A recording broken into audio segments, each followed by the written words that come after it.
नमस्कार. RTE 25% online प्रवेश प्रक्रिया, मोफत शिक्षण, इंग्रजी शाळेत मोफत शिक्षण याद्वारे ऑनलाईन फॉर्म भरणे सुरू आहे आणि बऱ्याच पालकांना काही प्रश्न पडलेले आहेत. ते प्रश्न आम्हाला विचारलेले आहेत, त्याचे आम्ही उत्तरं आपणास देणार आहोत.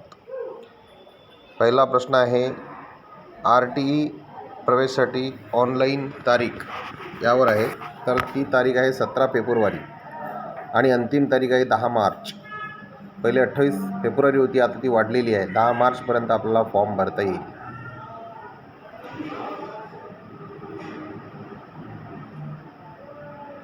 मार्चपर्यंत आपल्याला फॉर्म भरता येईल.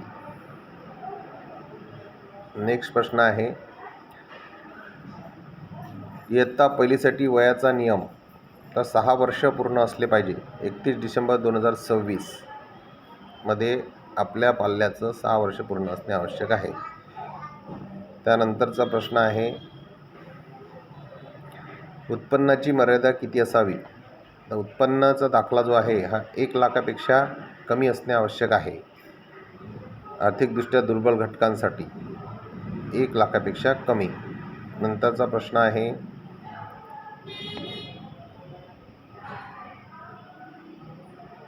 अंतर शाळांना प्राधान्य दिलं जाईल. कोणत्या शाळांना प्राधान्य? आता तुमच्या घरापासून 1 किलोमीटर अंतरावर जितक्या शाळा आहेत, म्हणजे 1 किलोमीटरच्या दायऱ्यामध्ये, त्या शाळेत तुमचा नंबर लागेल. हे नवीन आहे, नवीन आलेल्या GR नुसार आहे. 1 किलोमीटरच्याच पर्यंत शाळेत नंबर लागणार आहे. त्यानंतर आहे, मुलाचे आधार कार्ड नसल्यास अर्ज करता येतो का. तर करता येतो. त्याची रिसिप्ट असणे आवश्यक आहे. अर्ज करता येते. रहिवासी पुरावा म्हणून कागदपत्र, रेशन कार्ड, आधार कार्ड किंवा वीज बिल. भाड्याने राहत असल्यास नोंदणीकृत भाडे करारनामा आवश्यक आहे. तो दुय्यम सहाय्यक निबंधकाचा असतो. तो भाडे करारनामा पाहिजे.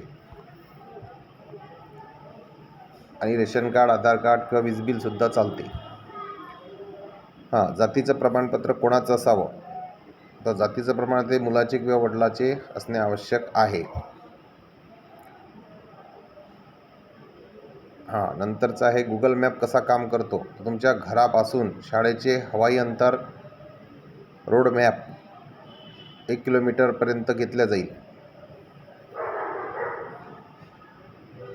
दिव्यांग मुलांसाठी कोणते प्रमाणपत्र लागते. तर किमान 40% अपंगत्व असते. जिल्हा चिकित्साचे अधिकृत प्रमाणपत्र पाहिजे अपंगासाठी. ऑनलाईन अर्ज प्रक्रिया कुठे करावी. तर student.maharashtra.government.in या पोर्टलवर करावी. अर्ज भरताना जास्तीत जास्त शाळा किती 10 शाळा निवडता येते. तुम्हाला 10 शाळा निवडता येते. अर्ज कन्फर्म केल्यावर बदल करता येतो का. नाही. सबमिट केल्यावर एकदा सबमिट झाला तर तो बदल करता येत नाही. चुकीची माहिती भरल्यास काय करावे. कागदपत्रांच्या वेळी चुकीची जर माहिती भरली असेल तर प्रवेश रद्द होईल. चुकीची माहिती भरू नका. योग्य माहितीच भरा. लॉटरी प्रवेशाची निवड कशी केली जाते. तर लॉटरीद्वारे केली जाते. लॉटरी पद्धतीने निवड केली जाते. निवड एक कसं असते. पालकांना नोंदणीकृत मोबाईलवर SMS जाते. तुम्ही जेव्हा रजिस्ट्रेशन वेळेस जो मोबाईल नंबर देतो त्याच्यावर जाते. Waiting list. समजा काही अडचणी किंवा त्रुटी आल्यास वेटिंग लिस्टमधील विद्यार्थ्यांना घेतले जाईल. प्रवेश निश्चिती. नाव आल्यावर पुढे काय करावे.